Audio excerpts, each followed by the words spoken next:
Hey there, welcome to ATL and 29, a podcast that looks at the NBA from the starting point of Atlanta. My name is Kevin Chouinard. I'm here with Tyler Jones and Glenn Willis. Uh, one streak has died, maybe another one is forming. I don't know where you want to begin, but I guess let's start with the loss in Houston. Tyler, what did you see in that game? I just don't think they had it physically. They didn't bring the physicality necessary to compete against a team like the Rockets. They I thought they really missed Kaminga because the Rockets were making it a point to attack CJ McCollum with the starters, and like ideally Quinn could have just gone to Kaminga and then work from there. But uh, without Kaminga, the Hawks were kind of just too light physically, combined with Jalen Johnson. I thought wasn't playing with the necessary physical aggression that he needs to play with in order to be an elite player. And so it was just, Rockets are a bad matchup in some ways, but I didn't think the Hawks just had it physically, and the Rockets clearly just wanted it more. Like they were playing harder from the opening tip, and it was a bad loss combined with I thought Dyson was too afraid of missing shots and wasn't as aggressive as he needed to be when he was being guarded by a bad defender. Which he fixed that in the next game, but like that was very noticeable against the Rockets where he just was not looking to score, and they really needed him offensively. Um, that was kind of my bigger takeaways, but it was just one game. What do you think about the Houston game, Glenn? Well, I mean, it's just a completely different defensive scheme than they've seen in a long time. The Rockets put four bodies in the paint all the time. They don't let you get to the rim. And the Hawks didn't really adjust for that at all. So, I mean, the adjustment there's several different ways to adjust for that. One is to come up one to two steps short of those bodies in the paint and kick out to open three-point shooters. If they're going to pack four bodies in the paint, you should have open guys on the three-point line really a lot. But they kept pressing into traffic and pressing into traffic and pressing into traffic and trying to make these passes with two bodies kind of right there. And Houston does a great job of getting deflections, tipping the ball out. So I just thought they were driving the ball too deep into traffic over and over and over. And I think that was sort of the primary issue that they had on offense. You know, stop at the nails. Stop two steps away from those four bodies in the paint and kick it to somebody open on the three-point line. They just, second half they got more points in the paint. Some of that was transition. Some of that was they picked up their defense a little bit, but they were buried. They weren't going to come back, from the deficit that they had. And so for me, it was just, I think even Mike Bray said, I saw it somewhere. I think Brad maybe kind of put it out there. Mike Bray said we hadn't seen a defense like that in 3 weeks. Like, okay, but you're an NBA team. You should be able to detect what they're doing and what's going on and make that adjustment. But it's one game. So, for me, it's like just flush it and kind of move on to learn from it, like recognize kind of what you were not able to do from an adjustment standpoint. Fortunately, they went, next game against Golden State, they kind of had a little bit more composure in the second half. But I just thought it was just complete lack of offensive adjustment to what the Rockets were doing on defense. And that's what was 80% of the reason they lost. All right, and then a second game against Golden State. Quite different outcome. What did you think of the game against the Warriors, Tyler? First half defensively still felt like they weren't playing with the level of intensity that they need to play with on the defensive side of the floor. Uh, Offensively, they were great the entire game, so it really wasn't much complaining with that. But it was just defensively, I just thought the focus and the effort wasn't there. They picked it up though in the second half, um, and then they were also making shots in that second half as well as kind of greased the wheels and made the game pretty easy for them. I thought Mo was fantastic the entire game on both ends. That was good to see from him. Uh, and like it's interesting. Like CJ's 3-point shot hasn't been there, um, but like his drives to the rim have been absolutely fantastic. And I'm always remembering that a couple of years ago on this podcast, like Glenn was talking about how CJ would be a great addition to this Hawks team because he plays the way that Quinn wants his guards to play. And like he's just been incredible. Even with him not making as many threes as you'd like his drives to the rim have opened up this game, and he really does make life a lot easier for the rest of his teammates when he's out there doing that. Yeah, as far as the things that Mo does, like there are obviously the things that he is very good at that he was doing well in that game and he shot well, but like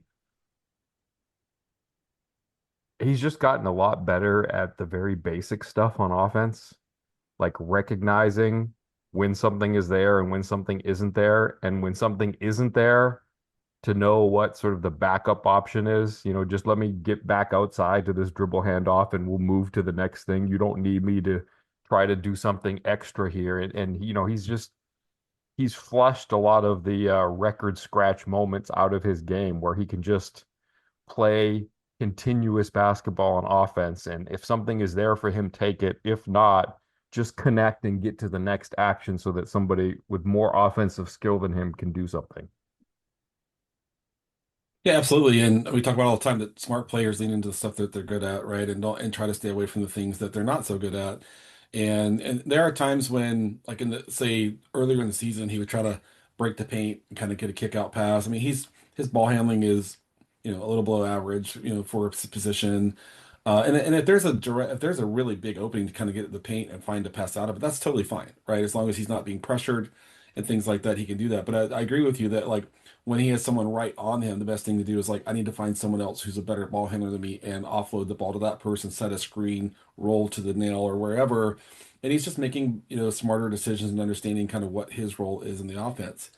It was fun to see him go 6 for 6 yesterday, make all four threes, even above the break. I mean, that was just kind of fun to watch for me to see him doing that. I watched the post game with he and Dyson on YouTube, later on the evening, and it was nice to see kind of him have an opportunity to kind of have that. But then on defense, just his feel and his timing for blocking a shot at the apex and not bringing his hands down. It's just a lot more technique discipline that he's kind of adding to his game across the way. In that sense, and I'm glad Quinn leaned into his minutes last night because. Golden State tries to spread you out. If you watch Steve Kerr's post game, he talked about not having he calls it a space five, and that really kind of gave them a chance to kind of sink their whether it's a power forward or center on defense, not have to get all five guys out to the level on the perimeter. And Mo just kind of mastered that to me in his minutes in terms of how to provide support, how to be the second defender coming down on the driver, having that feel, having that timing, having that spacing. It just it was he had an incredible game last night, in my mind. Speaking of Mo Gay, Tyler tweeted about 2 hours ago, and I don't know how serious he was about it, but I think he brings up an interesting point. I tweeted a video yesterday of Asa Newell scoring 36 point in the G League, and Tyler tweeted something to the effect of it's good that he's pumping up his trade value. Like the Hawks obviously have a lot of competent players at power forward, and you've seen it, going back to like the Brooklyn game where Mo didn't play except for like 5 minutes in the second half where they really wanted to go defense. And obviously Mo is a competent, definitely rotation level NBA player. Like if you're looking at Jalen Johnson and maybe Jonathan Kuminga and Mo Gay and Asa Newell, like how do you shake this out if you have these power forwards? It's a good question. I mean, for me, Asa fits what they do on offense. Like he absolutely fits what they do on offense. The defense is the question mark. And but when you watch him play, he's working harder as a rebounder. He's trying to kind of be more proactive and kind of getting his position as a rebounder, those sorts of things. But like we talked about earlier in the season when they had one center and they're playing in the center, that was a completely unfair ask of him. And thankfully they've rectified that with the current roster post trade deadline. But I mean, it's one of those things like Mo is dynamic on defense. And to your point, Kevin, as we talked through, He's making smarter choices with the ball in his hands on offense increasingly. And that's going to give him, I think, an opportunity for Quinn to just say, okay, I can have confidence in him on both ends of the floor that he's going to make good decisions. With Asa, it really is right now like 80% offense. I mean, he can shoot the ball, he can 0.5, he can do DHO and roll, he gets to the rim, he's dynamic on the offensive glass. The key question there is a lot of they have four power forwards right now, right?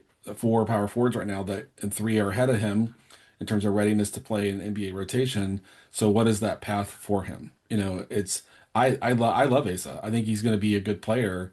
But if they bring back the exact same kind of power forward room next year, what does that mean for his ability to kind of develop, get playing time? That is a big TBD for me right now in terms of what does that look like.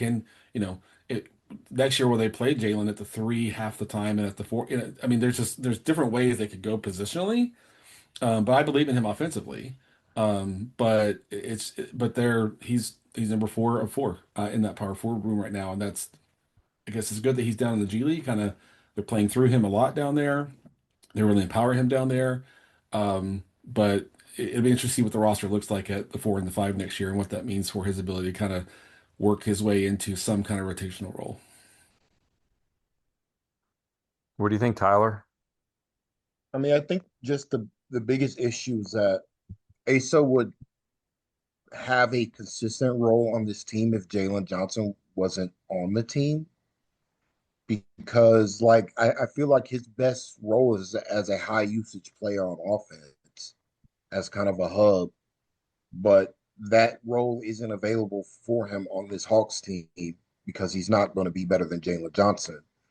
And so, like, ultimately, I'm not sure if he has a future here in Atlanta, though he is good depth for right now. And I wouldn't stress about him if next year he's not playing because there's always going to be injuries. He's going to get opportunity, and it's going to be on to him to take advantage of that opportunity when it comes up. So, like, that's kind of where I'm at with him. But it really is one of those things where you watch his highlights, particularly in the G League, and it's like, yeah, he has the ball in his hands a lot. He's making decisions and he's doing all this good stuff on offense. But like the problem is in a lower usage role, he has to if he's going to play next to Jalen, he probably has to play center, and like he's just not good enough defensively. I don't see a scenario where you can play him and Jalen together that much, and that kind of just limits his role here in Atlanta. Like that's where the issue comes in. Whereas Mo Gay, you compare that to Mo. Mo's not as good as he is offensively, but Mo has a defined role as a defender, and you can pair him next to Jalen, and it'd be fine because the defense is good enough to get those uh, opportunities in transition, which is what the Hawks excel at. That's kind of my issue. Like Ace has got to make massive strides defensively if he's going to find a role in Atlanta, and I'm not sure he has the physical tools to do that. Is kind of my concern with him, but things change. Like Mo wasn't this level of defender when he was a rookie, and like he completely transformed himself into an elite defender in this league. So like maybe Asa could do the same, but I to me, I feel like Asa is really talented and deserves the opportunity, but I'm not sure if he's going to get that here with the Hawks because his strengths just mirror a lot of what Jalen already provides, and so like that's where it's going to be hard for him to find a more defined role.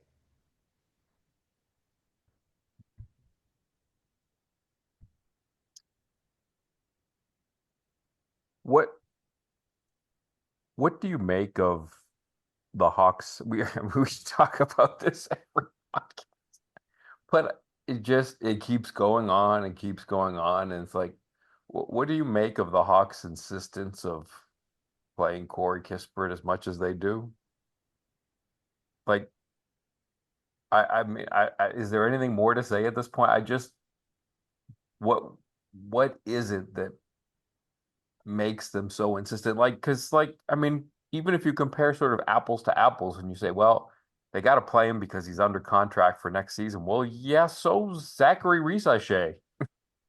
Like, what am I missing where you have to keep playing this player who's getting picked on defense, and what his effect on the offense is maybe a little harder to quantify, but is it that much better than anybody else that they can play?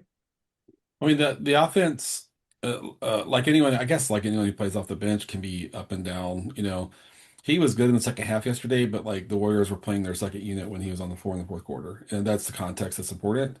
But he was getting to the rim, he was attacking. He's kind of doing the things that you want to do. But for me, like when you get, I don't know, almost want to set aside the regular season versus playoff context. That's when it's really going to matter to me. I mean, we don't know what seed they're going to land in. If they're going to keep winning games. They got some tough games remaining. They got a few easy games remaining as well, but they have some divisional matchups that will be, they have the tiebreaker over Orlando. Miami has, I think, currently has a tiebreaker over them. I'd have to look it up to be. I think that's right. But for me, it's like you get into the playoffs and you're playing, say, Cleveland or New York, or if you're coming out of the play-in, you're playing Detroit or Boston. It just depends on kind of where they fall. That Landale plus CJ plus Kispert lineup is just not going to work in the playoffs. It's just not, right? And for me right now, the lineup context matters. I don't know. Quinn is not putting him in until the very beginning of the second quarter, very beginning of the fourth quarter. Landale's on the floor, and that's to me that's really rough. That's a really really rough lineup to try to navigate. I know the starting lineup has a plus a billion net rate. I mean, I'm exaggerating there, but if you want to play him with a stronger defensive players, with Dyson and Nikhil, for example, play Vincent more, whatever that might look like, play Mo more, when he's on the floor, then there's a way to kind of shore up some of the defensive strength around him.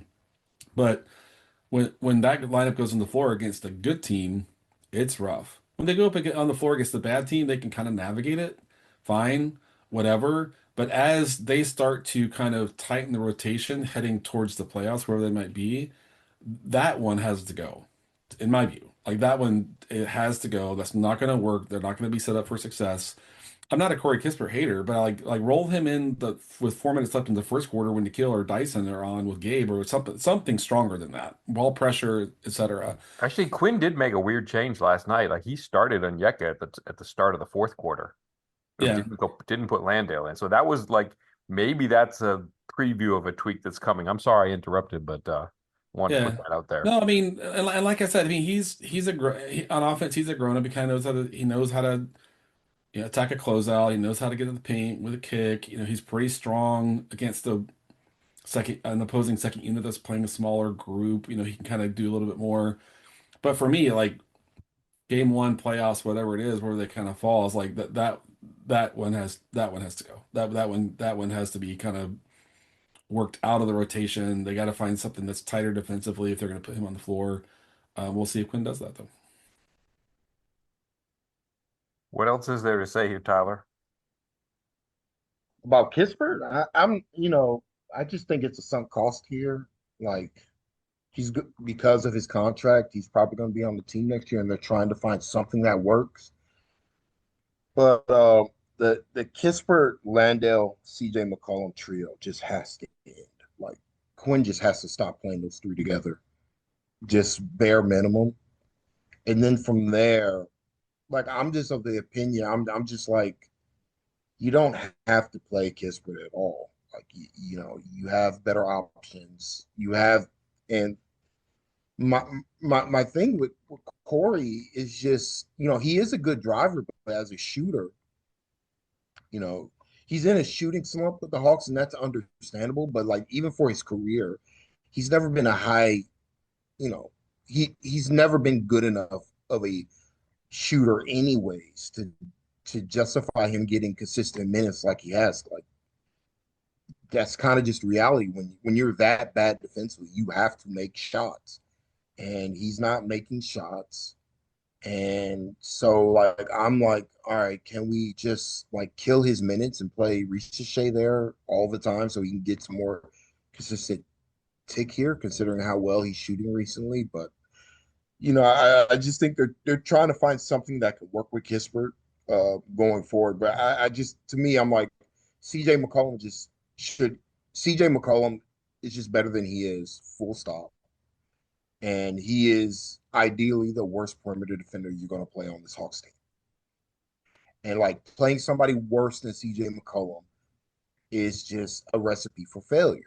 And like you see it even when he's playing alongside the starters or good defenders. Like, it just makes it easy. Like teams are all right. The only guy we can attack is Corey Kispert, and he makes it. He's just too easy to score in isolation on. And then on the other end, he's not providing that much outside of again good drives to the rim, particularly when he's guarded by weak defenders. He is a strong finisher at the rim, strong driver. But overall, I'm like, they don't need that from him. They need him to be a better shooter than what he's shown. So like I'm just of the mind to kill his minutes, uh try Mo. And like I'm like, even with Landale, like I've been pretty consistent on this. I wanted to see Mo out there with Riche and Kaminga, as your three front court players alongside two good defensive guards. And let's see if that lineup can work, because that's the lineup that can play in the playoffs. I'm looking for lineups to play in the playoffs. Fully understanding, just to bring Landale into this conversation, fully understanding that Landale has been a plus for this Hawks team. That is without question. He has absolutely helped swing the Hawks into a positive when it comes to the possession battle. All that is said, though, he's not going to be able to hold up in the playoffs. And so, like, you're going to have to figure some stuff out with him, with or like Quinn's just got to be smarter when he uses Landale, if that makes sense. Like against the bigger centers, yes, but when teams aren't playing big centers, you can go away from him and go with the smaller units. Kispert, I mean, Quinn's made it quite clear he's going to keep trying him out there. So, um, if you're a Hawks fan, you can just hope that Kispert just starts making his shots here. Like, I mean, he at some point he is a better shooter than what he's shown. So if he can make some shots here, it'll feel better, at least during the regular season, but it has not been great, the Kispert experience.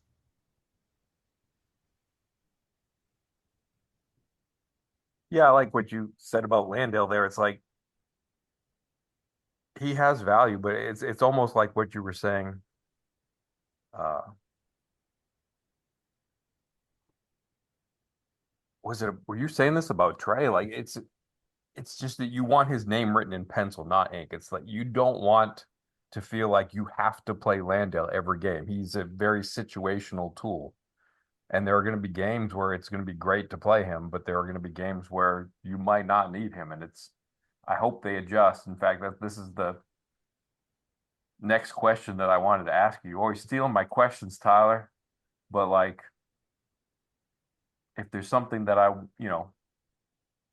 want to see over the next 10, 11 games before the play-in and the playoffs start, it's like, yeah, do you want to see that lineup of Mo Gay and Jonathan Kaminga as your two front court players? Like, can that work? That's certainly one of them. But let me ask you the question now: is there anything else that you want to see tested out, tried, used on some sort of experimental basis, just so that you know what it is before you get to the games that really matter?